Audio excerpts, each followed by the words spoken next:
Hello everyone, welcome to GS tank. GS tank में आपका बहुत बहुत स्वागत है और कंप्यूटर साइंस के इस क्लास में आपका बहुत बहुत स्वागत है, जो कि फुल्ली डेडिकेटेड है बीपीएससी 7वां चरण शिक्षक बहाली से। जी हाँ, ये फुल्ली डेडिकेटेड क्लास है जहां पे हम डिस्कस कर रहे हैं MS Excel. MS Excel topic को कल हमने स्टार्ट किया था, जो कि पार्ट 1 था, और उसमें हमने डिस्कस किया था उसके बारे में, यानी कि कुछ इंट्रोडक्शन देखा था, उसके कंपोनेंट्स के बारे में डिस्कस किया था, जहां पे हमने फॉर्मूला बार पढ़ लिया था। फॉर्मूला बार में नेम और उसका फंक्शंस। तो फंक्शन के बारे में तो कल हमने जान लिया था, फंक्शन के बारे में या फिर फंक्शन का जो डिफिनीशन है वो वहां तक हमारा कल हो गया था। तो हम उसके आगे डिस्कस करेंगे फंक्शन के टाइप्स के बारे में, जो कि कभी कभी पूछा जा सकता है, कहीं ना कहीं ये इंपॉर्टेंट हो जाता है, तो इसलिए हम ये डिस्कस करेंगे। और वीडियो में आगे बढ़ें इससे पहले आप इस चैनल को सब्सक्राइब कर लिए, भले ही नए हैं या फिर पुराने भी हैं, अगर आप व्यूअर हमारे और चैनल सब्सक्राइब नहीं किए हैं तो चैनल को सब्सक्राइब कर लीजिए, बेल आइकन को भी प्रेस कर लीजिए, और साथ ही साथ वीडियो को लाइक और शेयर कर दीजिए। शेयर करना बहुत जरूरी है, क्योंकि उन सभी तक ये वीडियो पहुंच जाना चाहिए जो कंप्यूटर साइंस की तैयारी कर रहे हैं बीपीएससी 7वां चरण शिक्षक बहाली के लिए, क्योंकि ये क्लास पूरी फ्री ऑफ कॉस्ट है, पूरा थ्योरी क्लास है। अब अगर आप कहीं जाकर सिर्फ क्वेश्चन कर लिए, तो कहीं क्वेश्चन अगर कर लिए जाकर यूट्यूब पे, तो फिर क्वेश्चन खाली कर लेने से, रट लेने से कुछ होता नहीं है ना। आपको थ्योरी प्रॉपर आना जरूरी है। थ्योरी अगर पूरा प्रॉपर आपको आता है सही से, तभी आपसे क्वेश्चन होने जा रहा है, तभी आप क्वेश्चन को सही से सोल्व कर पाएंगे।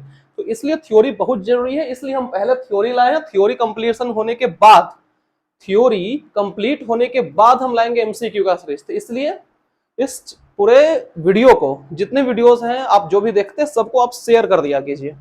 तो आइए स्टार्ट करते हैं हमारा क्या टाइप्स ऑफ फंक्शन, यानी कि फंक्शन के क्या टाइप्स है उसके बारे में। तो जो पहला फंक्शन है वो क्या है? सम। पहला फंक्शन क्या है? सम। हम बार बार कहते हैं, आज फिर कहेंगे, आपको टर्म पकड़ना है, डिफिनीशन में कुछ नहीं रखा है। डिफिनीशन तो कोई भी रट के कहीं भी जाकर लिख देगा, समझ में आना जरूरी है। तो सम मतलब क्या होता है? जोड़। तो सम फंक्शन क्या करेगा? जोड़ेगा। सिंपल सी बात क्या है कि जोड़ेगा।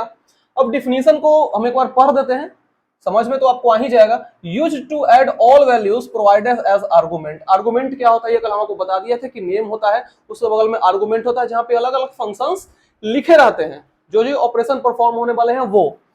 तो इसका काम क्या है सम का? कि जो भी वैल्यू दिया हुआ है, जो भी वैल्यू सेल में दिया हुआ है, उसको ऐड कर देना, सम कर देना। तो यहाँ पे एग्जांपल में क्या है? सम A1:A5। अब A1:A5 था, क्या होता है इसका इंट्रोडक्शन कल हमने आपको दे दिया था। यानी कि A1 से लेके A5 तक के सेल में जो जो वैल्यूज हैं उन सारे को ऐड कर देगा। जो भी वैल्यूज प्रेजेंट हैं उन सेल्स में, उन सारे वैल्यूज को क्या करेगा? ऐड कर देगा, यानी सम कर देगा।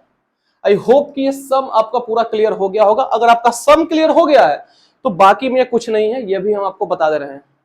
इसमें क्या करना है? एवरेज निकालना है, औसत निकालना है। जो भी सेल में वैल्यूज दिया हुआ है उसका तो एवरेज निकलेगा। तो यहां पे लिखा हुआ है कि use to calculate average of all values provided as argument. यानी कि सिंपली आपको इतना ही देखना है, एवरेज ऑफ ऑल वैल्यूज। क्या कैलकुलेट हो रहा है? सारे वैल्यूज का एवरेज यानी औसत। तो फिर क्या है? एग्जांपल के तौर पे ले लिए एवरेज A1 से A5 तक, यानी कि A1 से लेके A5 सेल में जो जो वैल्यूज है सारे का क्या कैलकुलेट होगा? एवरेज कैलकुलेट होगा। क्लियर है पॉइंट? अगला है काउंट। काउंट मतलब गिनती करना। काउंट मतलब गिनती करना, गिनना। सिंपल सी बात है कि अगर काउंट फंक्शन लगा हुआ है तो क्या करेगा? काउंट करेगा। ये तो छोटा सा दिया हुआ है, 3-4 का ही गैप है। अगर बहुत ज्यादा लंबा फाइल से, बहुत ज्यादा लंबा वर्कशीट है, तो उसमें काउंटिंग में दिक्कत होगी, तो वहां पे क्या लगाया जाता है? वहां पे आपको काउंट फंक्शन का यूज करके और सारे की गिनती की जाती है, जो जो सेल्स हैं सारे की गिनती की जाती है। क्लियर है? अगला है मैक्स। मैक्स मतलब क्या होता है? मैक्सिमम, यानी मैक्सिमम वैल्यू, जो अधिकतम वैल्यू है उसके बारे में बात हो रहा है। तो वही बात लिखा हुआ है कि use to return maximum values from list of argument. जो भी पूरे लिस्ट में है, जितने सेल्स में जो जो लिस्ट लगा हुआ है, उसमें सबसे जो मैक्सिमम वैल्यू है, जो मैक्सिमम वैल्यू है वो आपको निकाल कर देगा क्या? Max function. एग्जांपल देख लीजिए, मैक्स A1 to A5। कहने का मतलब है कि A1 से लेके A5 तक में जो भी सेल में सबसे ज्यादा वैल्यू होगा, यानी कि जो मैक्सिमम वैल्यू होगा, वो आपको ये बता देगा। क्लियर है मैक्स? बस उसी तरह क्या है, मीन है, मतलब क्या, मिनिमम वैल्यू। मीन क्या करेगा, मिनिमम वैल्यू देगा, ये मैक्सिमम देगा और मीन मिनिमम देगा, सेम वही चीज है, कुछ चेंजेस नहीं है। यानी कि मीन A1 से A5 जो भी सबसे कम वैल्यू वाला होगा, जो भी न्यूनतम वैल्यू वाला होगा, उसको आपको ये बता देगा क्या, मीन फंक्शन। तो आई होप कि ये पांचों फंक्शन आपको समझ में आ गया होगा, सम, एवरेज, काउंट, मैक्स, मीन। तो आप इसको नोट डाउन या स्क्रीनशॉट ले लीजिए। फिर बात करते हैं हम लोग चार्ट के बारे में, जो कि थोड़ा सा इंपॉर्टेंट टॉपिक हो जाता है। अब बात करते हैं चार्ट के बारे में। चार्ट, ठीक है, तो चार्ट क्या होता है? तो चार्ट होता है कि graphical and pictorial representation of worksheet data. जो एक्सेल में आपका वर्कशीट डेटा होता है, वर्कशीट क्या होता है ये कल हमने आपको पढ़ा दिया है। तो एक्सेल का जो वर्कशीट डेटा होता है, तो उस वर्कशीट डेटा का पिक्टोरियल एंड ग्राफिकल रिप्रेजेंटेशन, ठीक है, pictorial and graphical representation of worksheet data, इसी को क्या बोलते हैं, चार्ट बोलते हैं। यानी कि आप उसको या तो ग्राफ के थ्रू रिप्रेजेंट कर रहे हैं या फिर किसी पिक्चर के थ्रू रिप्रेजेंट कर रहे हैं, इसी को बोलते हैं क्या, चार्ट। क्लियर है इसका डिफिनीशन? क्योंकि अब टाइप्स डायरेक्ट आ जाएंगे टाइप्स पे, तो आपको पता नहीं चलेगा कि होता ये क्या है, इसलिए हम बेसिक सा एक डिफिनीशन लिख दिए कि चार्ट होता क्या है। अब आते हैं इसके टाइप्स पे। तो जो पहला टाइप है वो क्या है, कॉलम चार्ट। नाम पकड़ना है आपको, कॉलम, यानी कि कैसा होना चाहिए, वर्टिकल लाइन होना चाहिए। कॉलम में कैसा होना चाहिए, वर्टिकल लाइन होना चाहिए। ये है, पहले इसके डिफिनीशन पे आते हैं। It is a vertical chart. ये क्या है, कॉलम का मतलब ही क्या होता है, वर्टिकल, वर्टिकल फॉर्म में। तो it is a vertical chart which is used to represent the data in vertical bars. मतलब कॉलम चार्ट के केस में क्या होता है कि जो डेटा का रिप्रेजेंटेशन होता है वो वर्टिकल बार के फॉर्म में होता है। सिंपली देखें तो जो डेटा का रिप्रेजेंटेशन होगा वो किस में होगा, वर्टिकल बार के फॉर्म में होगा, सिंपल इज दैट। और ये वर्टिकल बार आपको दिख रहा होगा पिक्चर पे, 1 मिनट के बाद आते हैं। It is used for data comparison. तो सिंपली देखा जाए तो ये यूज किया जाता है किसके लिए, डेटा को कंपेयर करने के लिए, तुलना करने के लिए। अब आते हैं इस पे, जो इसको मेन इसका चार्ट है। तो ये है आपका क्या, कॉलम चार्ट, जिसमें आपको ईयर्स दिया हुआ है और इसमें क्या है, क्वांटिटीज है। ये ईयर, ये क्वांटिटीज है। मान लीजिए कि आपके पास कोई दुकान है, आप 2 तरह का सामान बेच रहे हैं और आप डेटा को कंपेयर करना चाह रहे हैं कि किस वर्ष में कौन सा सामान ज्यादा बिका है। तो ब्लू वाला को मान लीजिए कि आलू है, लाल वाले को प्याज है, मान लीजिए 2 मिनट के लिए। तो 2020 में क्या हुआ कि आलू ज्यादा बिका है, प्याज कम बिका है। अगला साल क्या हुआ कि आलू कम बिका, प्याज ज्यादा बिका। उसके बाद क्या हुआ कि आलू कम बिका, प्याज ज्यादा बिका, आलू ज्यादा बिका, प्याज कम बिका। तो इस क्या हो रहा है, ये हम क्या देख रहे हैं कि डेटा का कंपैरिजन हो रहा है कि किस वर्ष में आलू कम बिका और किस वर्ष में प्याज कम बिका, कंपेयर हो रहा है आलू और प्याज के बीच। तो ये बात हो गया किसका, कॉलम चार्ट का। क्लियर है ये कॉलम चार्ट, एकदम देसी भाषा में आपको समझा रहे हैं। अब क्या है, लाइन चार्ट। दूसरा का क्या नाम है, लाइन चार्ट, यानी कि लाइन के थ्रू ये रिप्रेजेंट किया जाएगा। अब बस नाम को पकड़ने का आदत डाल लीजिए, कंप्यूटर साइंस कुछ नहीं है, हम आपको एक एक टर्म सिर्फ नाम से पकड़ना समझा देंगे, आप टेंशन मत लीजिए। This type of chart is used to analyse ups and downs in data.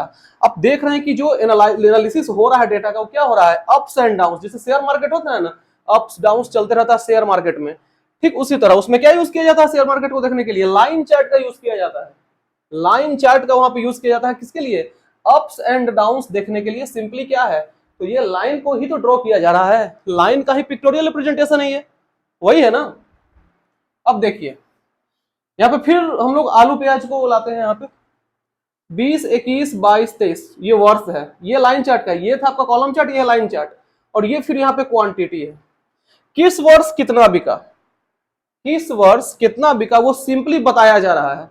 यहाँ कंपैरिजन हो रहा है, यहाँ पे सिंपली बताया जा रहा है कि किस वर्ष में ज्यादा बिका, किस वर्ष में कम बिका। ब्लू वाला आलू है, लाल वाला प्याज है। क्लियर है, आप इसको देखकर पता लगा सकते हैं, सिंपल इज दैट। पहले क्या था, 2020 में कहाँ है, यहाँ के 12 पे है, फिर 21 में कहाँ आ गया, 7 पे आ गया। तो इसी तरह से क्या है, बताया जा रहा है कि किसमें कितना कितना क्वांटिटी बिका है आलू और प्याज का, इसी लाइन चार्ट के थ्रू। तो क्लियर है ये पॉइंट, एकदम आसान डेफिनेशन लिखा हुआ है, अब इसको देख के पकड़ सकते हैं, ठीक है। अब आते हैं अगला, जो कि क्या है, बार चार्ट। अगला क्या है, बार चार्ट।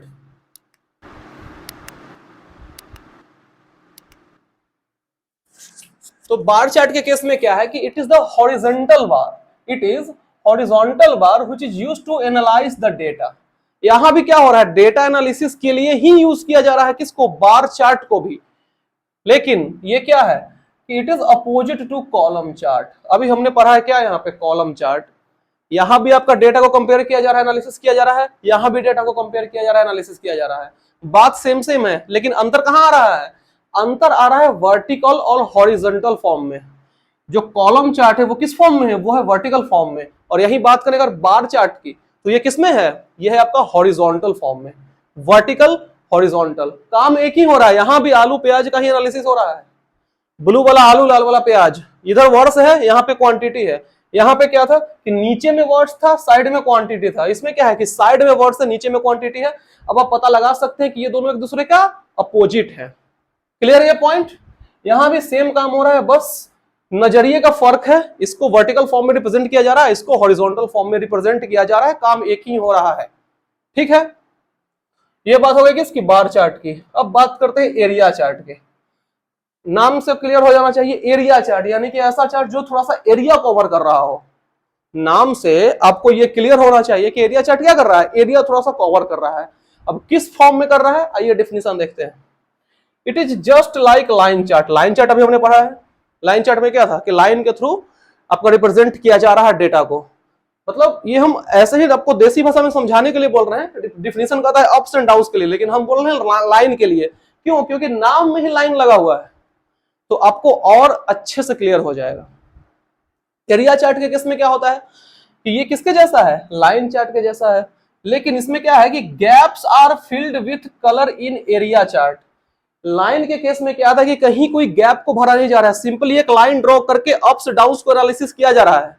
यहां पे क्या है कि जो एनालिसिस किया जा रहा है डेटा का, वो एरिया को कवर करके किया जा रहा है, यानी कि गैप्स जो है लाइंस के, उसको फिल किया जा रहा है।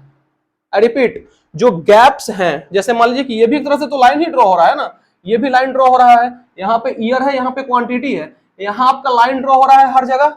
लेकिन इसके केस में क्या था कि कहीं कोई गैप को फिल नहीं किया जा रहा था। लेकिन एरिया चार्ट के केस में क्या है कि गैप्स को फिल किया जा रहा है। ऐसे हम गैप्स आपको रंग कर नहीं दिखाएं, सिर्फ लाइन ड्रॉ कर दिए ताकि आप समझ जाए कि ये गैप फिल किया जा रहा है। ठीक है, यानी कि आप देखिए कि यहां से यहां तक का गैप फिल किया जा रहा है, फिर यहां से यहां। अब मेरे पास दूसरा कलर नहीं था, इसलिए हम इसको भी इसी से कर दिए हैं, क्योंकि थोड़ा सा डिजाइन चेंज कर दिया ताकि आप समझ जाए कि कलर चेंज है। तो इसमें क्या है कि गैप फिल किया जा रहा है। Clear point area chart. तो आई होप कि ये चारों तरह का चार्ट आपको क्लियर हो गया होगा। इसमें दो और है, इसको नोट डाउन या स्क्रीनशॉट इतना को ले लीजिए, फिर इसके आगे आते हैं। अगला जो चार्ट है वो है पाई चार्ट। अगला चार्ट का क्या नाम है, पाई चार्ट। और ये नाम से आपको क्लियर होना चाहिए, इसमें क्या हो रहा है, स्लाइस में डिवीजन की बात हो रही है। पाई, जो आप पिज्जा खाते हैं वो क्या रहता है, सर्कुलर रहता है, यानी कि सर्कुलर फॉर्म में रहता है, उसको आप काट काट के खाते हैं। ठीक उसी तरह इसमें भी काटने की बात हो रही है, लेकिन इसमें परसेंटेज का डिवीजन हो रहा है। आइए पहले ये डिफिनेशन देख लेते हैं। It is a rounded shape graph which is divided into slices. ये आपको टर्म ध्यान में रखना है, जिसमें स्लाइस में डिवीजन हो रही है। पाई चार्ट के केस में स्लाइस में, अलग अलग स्लाइसेस में डिवीजन हो रही है, जो कि परसेंटेज फॉर्म में है, जो कि परसेंटेज फॉर्म में है। लिखा भी हुआ है कि in this chart data is analysed through percentage. ये आप ध्यान में रखेंगे। अभी तक जितना भी देख रहे हैं हम लोग क्वांटिटी और ईयर के बेसिस पे देख रहे हैं, लेकिन पाई के केस में क्या है कि ये परसेंटेज पे होता है। यानी देखें तो जैसे मान लीजिए कि ये डिवाइडेड है, जैसे ये एक सर्कुलर हो गया फॉर्म में, ये 55% है, 25% है, 20% है। मान लीजिए कि 55% आपके पास आलू है, 25% प्याज है और 20% है टमाटर। ठीक है, तो मतलब कि ऑन अ होल तो आपका पता है कि 100 में ही होता है, जो डिवीजन होगा वो 100% पे ही होगा ना। तो यहाँ पे जो एनालिसिस होगा, वो जो डिवीजन होगा वो परसेंटेज के डिवीजन पे होगा, कि इतना परसेंट ये सामान है, इतना परसेंट वो सामान है। आप इसको डेटा के साथ रिलेट कर रहे हैं, हम यहाँ पे आलू प्याज टमाटर के एग्जांपल दे रहे हैं ताकि आप और आसानी से समझ जाएं। तो यहाँ पे बात हो रही है किसकी, परसेंटेज डिवीजन की। क्लियर है पॉइंट पाई चार्ट। अब आते हैं सरफेस चार्ट पे। अभी तक क्या था कि हम लोग जो अभी तक 5 पढ़े हैं, अभी तक 5 चार्ट पढ़े, वो सारा 2D का मामला था, वो सारा 2D का मामला था। और जो भी रिप्रेजेंटेशन हो रहा था, जो भी एनालिसिस हो रहा था डेटा का, वो 2D फिगर के थ्रू हो रहा है। लेकिन सरफेस के केस में क्या है कि जो डेटा का रिप्रेजेंटेशन होता है, जो डेटा का रिप्रेजेंटेशन होता है, वो होता है आपका किसमें? 3D लैंडस्केप में। यानी कि लैंडस्केप क्या होता है ये आपको पता ही होगा, हॉरिजॉन्टल रिप्रेजेंटेशन है, मतलब लेट के रहेगा, देसी भाषा में लेट के, वर्टिकल क्या, खड़ा होकर, और इसमें लेट कर। तो इसमें क्या है कि आपको 3D रिप्रेजेंटेशन हो रहा है। यहां पे तो आपको ठीक है, जो भी क्वांटिटी हो गया या फिर जैसे आपको फिगर में रिप्रेजेंट करना है वैसे नॉर्मल वही होगा, लेकिन अंतर ये रहेगा कि ये आपको 3D में है। ये जैसे तैसे हम 3D बना दिए, उतना तो ड्राइंग हमको अच्छा नहीं है मेरा, लेकिन फिर भी 3D हम बना दिए। अब आप समझ जाइए इतना से कैसे डेटा को ना रिप्रेजेंट किया जा रहा है। अब वो अभी डिजिटल बोर्ड रहा था तो हो सकता है कि और हम आपको अच्छे से 3D में दिखा देते, लेकिन यहाँ पे पॉसिबल नहीं है आपको 3D में दिखाना। बस हम एक छोटा मोटा फिगर बना दिए ताकि आपको क्लैरिटी मिल जाए कि ये किस में होता है, 3D में होता है डेटा का रिप्रेजेंटेशन। तो आई होप कि ये चार्ट आपको क्लियर हो गया होगा, टाइप्स ऑफ चार्ट, जो कि इंपॉर्टेंट हो जाता है कहीं ना कहीं, और एग्जाम में ये पूछा भी जाता है। टर्म आपको पकड़ लेना है, ऑटोमेटिक सब कुछ क्लियर हो जाएगा। इसमें क्या है, सरफेस चार्ट, यानी सब धरती पे ही होगा, सतह पे होगा सरफेस चार्ट। बस अंतर क्या है कि ये 3D में होगा, ये एक चीज याद रखना है, कुछ खास है नहीं। क्लियर है ये पूरा? इसके बाद हम लोग आएंगे one of the most important topic, जो एग्जामिनर्स टारगेट करता ही करता है, एग्जामिनेशन किसी भी लेवल का रहे, हायर से हायर, लोअर से लोअर, शॉर्टकट पूछता ही पूछता है। इसलिए हम वर्ड में भी देखे थे, सारा का शॉर्टकट हम लिखवा दिए थे ना, ताकि आपको क्लियरिटी उसमें मिल जाए, आपको ये याद रहे, ताकि परीक्षा में दिक्कत नहीं हो। ठीक उसी तरह एक्सेल का भी हम आपको पूरा लिखवा रहे हैं, तो आप ध्यान से देखेंगे। पहला क्या है, F2 बटन है। F2 बटन क्या करेगा, जो सेल आपका सिलेक्टेड है, जो भी सेल आपका सिलेक्टेड है, उसको क्या करेगा, एडिट करने में हेल्प करेगा। एडिट द सिलेक्टेड सेल की बात हो रही है, क्लियर है? लेकिन हम आपको बता दें, वर्ड के केस में भी बताए हैं, एक्सेल में भी बताएंगे, कि जहां जहां फंक्शन की का यूज हुआ है, अगर आप लैपटॉप यूज कर रहे हैं, आई रिपीट, जहां जहां फंक्शन की का यूज हुआ है, अगर आप लैपटॉप यूज कर रहे हैं, तो हो सकता है कि डायरेक्ट आप F2 प्रेस करें, कुछ और खुल जाए। डायरेक्ट आप F2 प्रेस करें, कुछ और खुल जाए, फिर आपको लगा कि नहीं ये तो गलती हमको पढ़ा दी है, लेकिन नहीं, लैपटॉप पे डिपेंड करता है। कहीं कहीं आपको FN की भी प्रेस करना पड़ेगा, हम ब्रैकेट में सब में लिख देंगे कि जो भी फंक्शन कीज हैं, कहीं कहीं किसी किसी लैपटॉप में तो आपको काम कर जाएगा डायरेक्ट, लेकिन किसी किसी लैपटॉप में काम नहीं करेगा। HP वगैरह में काम जनरली नहीं करता है, HP में जनरली काम नहीं करता, तो वहां पे क्या प्रेस करना है, साथ में FN के साथ F2, यानी कि जो भी फंक्शनल कीज है उसके साथ क्या प्रेस करना है, FN की आपको प्रेस करना मस्ट है, कंपलसरी है, तब आपका सही से वो इंटर ले लेगा। अगला है F5, ये ऑटोमेटिक आप समझ जाइएगा, जब भी हम शॉर्टकट में आपको फंक्शन की बताएं तो हम बार बार रिपीट नहीं करेंगे कि आपको FN ऐड करना है, आप खुद समझ जाइएगा। किसी किसी केस में ऐड करना भी पड़ता है, किसी किसी केस में ऐड नहीं भी करना पड़ता है ना? तो आइए, गो टू स्पेसिफिक सेल, किसी स्पेसिफिक सेल पे जाना है। जैसे मान लीजिए कि आपका सेल A4 है, उस पे जंप करना है, ठीक है ना? मतलब किसी, हम एग्जांपल ले लिए कि किसी पे जंप कर गया, A4 है, ऐसे ही रिप्रेजेंट करते हैं सेल एड्रेस को, ठीक है ना? अगला क्या है, F7, चेक द स्पेलिंग। आप गलत सलत भर दिए उसमें, स्पेलिंग तो चेक कराएगा वो, तो किससे, F7 से। FN हिडन है, आपको खुद समझ जाना है। अगला है क्रिएट चार्ट, के लिए क्या है, F11, चार्ट क्रिएशन के लिए F11, चार्ट क्या है सब बता दिए हैं। अगला है control plus shift plus semi colon, ये सेमी कॉलन है, इसको कॉलन मत समझिएगा, सेमी कॉलन में डॉट फिर comma. Enter the current time, जो भी टाइम आपको मेंशन करना है, तो करंट टाइम जो भी है वो आपको इंटर हो जाएगा किससे, control plus shift plus semi colon से। अगला है कंट्रोल प्लस सेमी कॉलन, यहाँ पे शिफ्ट नहीं है, सिर्फ सेमी कॉलन है। इसका क्या मतलब है कि इंटर द करंट डेट, अगर शिफ्ट लग गया तो टाइम भी आ जाएगा, शिफ्ट हट जाएगा डेट आ जाएगा। क्लियर है पॉइंट? अगला है shift plus Alt plus F1, ये तीनों है, एल्ट शिफ्ट F1, इससे क्या होगा, इंसर्ट अ न्यू वर्कशीट। जो नीचे में वर्कशीट क्या हम आपको बता चुके हैं already, sheet 1 sheet 2 sheet 3 sheet 4 वाला क्या होता है, वर्कशीट होता है। तो नया इंसर्ट करना, उसके लिए शॉर्टकट क्या है, alt plus shift plus F1। Clear है? अगला शिफ्ट प्लस F3, शिफ्ट और F3 से क्या होगा, open the insert function window. अभी इंसर्ट फंक्शन क्या है हम बता चुके हैं ऑलरेडी, इंसर्ट टैब भी समझा दिए हैं। तो वो अगर आपको इंसर्ट ओपन करना है तो उसके लिए क्या यूज करना पड़ेगा, शिफ्ट प्लस F3 की का। ठीक है, अगला है शिफ्ट प्लस F5। इससे क्या होगा, open find and replace dialog box with find tab. मतलब अगर आप शिफ्ट प्लस F5 प्रेस करेंगे तो आपका फाइंड एंड रिप्लेस का जो डायलॉग बॉक्स है वो खुल जाएगा, और साथ ही साथ उसमें क्या होगा, फाइंड टैब में आप रहेंगे, बाय डिफॉल्ट फाइंड टैब उसमें खुल जाएगा। तो ये बात हो गई 9 शॉर्टकट्स की, इसको नोट डाउन स्क्रीनशॉट ले लीजिए। कुछ और है वो आपको हम बता देते हैं। अगला जो शॉर्टकट है, अगला जो शॉर्टकट है वो है कंट्रोल प्लस ए। ये काफी फेमस शॉर्टकट है। इसमें जो यू तक है ना, मतलब control A, control we, control I, control you, ये सब काफी फेमस है। ठीक है, तो पहला क्या है, कंट्रोल ए। कंट्रोल ए से सिंपली अगर आप कहीं भी यूज करें ना, कहीं भी यूज करें तो सिलेक्ट ऑल ही होगा। जो कंटेंट वहां पे रहेगा उस सारे को सिलेक्ट कर देगा। वो चाहे किसी फोल्डर में जाके आप कंट्रोल ए प्रेस करें, या फिर कहीं कोई भी फाइल्स में जाकर कंट्रोल ए प्रेस करें तो सारा को सिलेक्ट कर देगा। लेकिन एक्सेल के टर्म में क्या है कि select all contents of worksheet. जिस वर्कशीट में आप अभी काम कर रहे हैं, जो करेंटली आपका वर्कशीट है, उसमें सारे को ये सिलेक्ट कर देगा। जितने भी कंटेंट्स है उस सारे को सिलेक्ट कर देगा, क्या, कंट्रोल ए। अगला है कंट्रोल बी। सिंपल सी बात है, क्या होगा, बोल्ड होगा, हाईलाइटेड सिलेक्शन। जितने भी एरिया को आप सिलेक्ट किए हुए हैं, एरिया मतलब क्या, उसके टेक्स्ट को, जो भी टेक्स्ट आपका सिलेक्टेड है उसको क्या करेगा, कंट्रोल बी बोल्ड कर देगा। कंट्रोल आई क्या करेगा, उसको इटैलिक कर देगा, थोड़ा तिरछा कर देगा। और कंट्रोल यू क्या करेगा, अंडरलाइन कर देगा। ये हम सेम है इसलिए डबल कॉमा कर दिए हैं, ठीक है ना, समझ जाइएगा आप। यानी कि italic highlighted selection, underline highlighted selection. Clear है।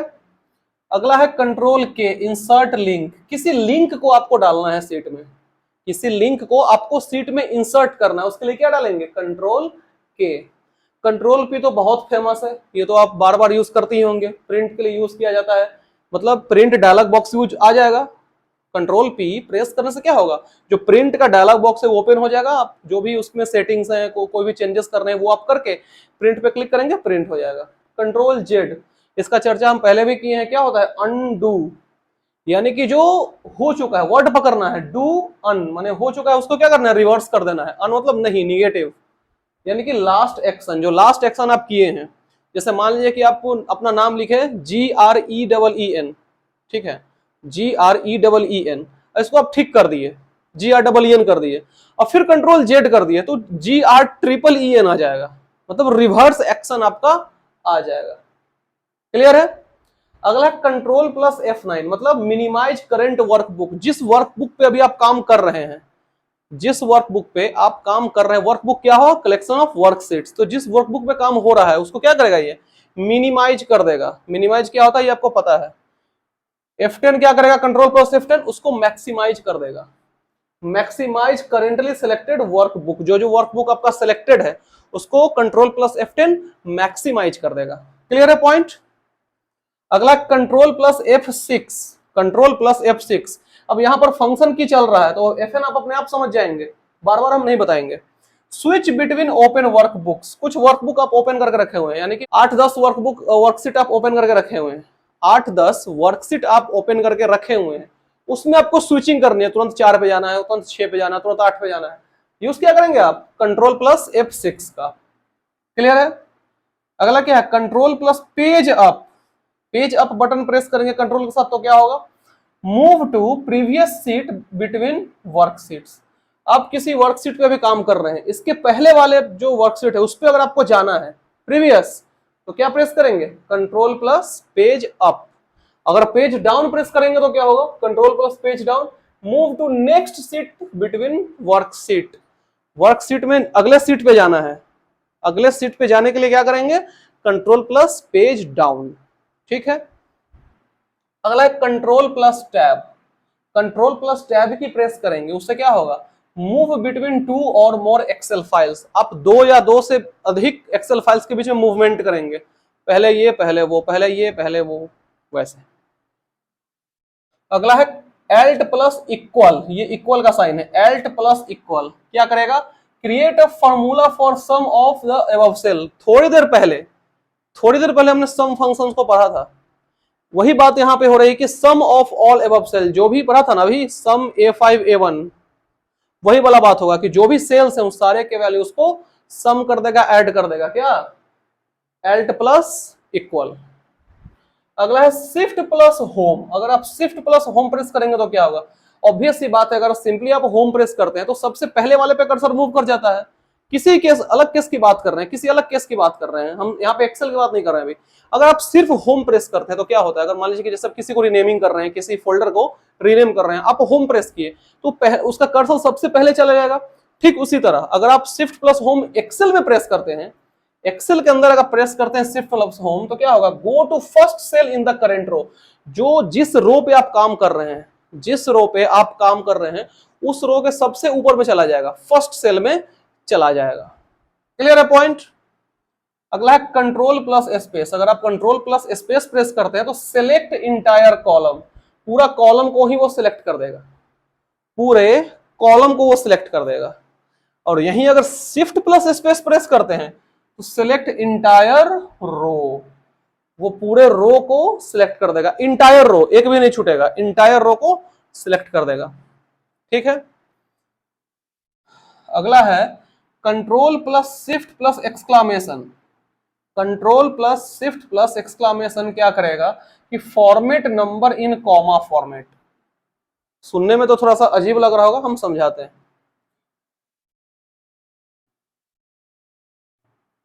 ये नंबर है, इसको कॉमा फॉर्मेट में लाना है, तो आप इस शॉर्टकट की का यूज करेंगे तो क्या होगा, इसमें कॉमा लग जाएगा, 3 2 बस। ये जो नंबर है वो कॉमा फॉर्मेट में आ जाएगा, मतलब कुछ इस तरीके से दिखने लगेगा। सिंपली आपका नंबर ये रहेगा, आप शॉर्टकट प्रेस करेंगे, यहां और यहां क्या लगेगा, कॉमा लग जाएगा। पॉइंट क्लियर हो गया होगा। अगला है select plus shift plus dollar. इसमें क्या होगा कि फॉर्मेट नंबर इन करेंसी फॉर्मेट, मतलब जो भी आपका नंबर है उसको अमाउंट में चेंज कर देगा, यानी करेंसी में वो चेंज कर देगा। ठीक है। अगला है control plus shift plus hash. इससे क्या होगा कि format number in date format, उसको डेट फॉर्मेट में ला देगा। ये काम एक्सेल कर देगा। आप जाकर इसको अगर शॉर्टकट को एक बार ट्राई कर लेंगे ना, एक्सेल खोल के अपने लैपटॉप पे या डेस्कटॉप पे, पूरी क्लियरिटी मिल जाएगी, कहीं से कोई कंफ्यूजन नहीं होगा।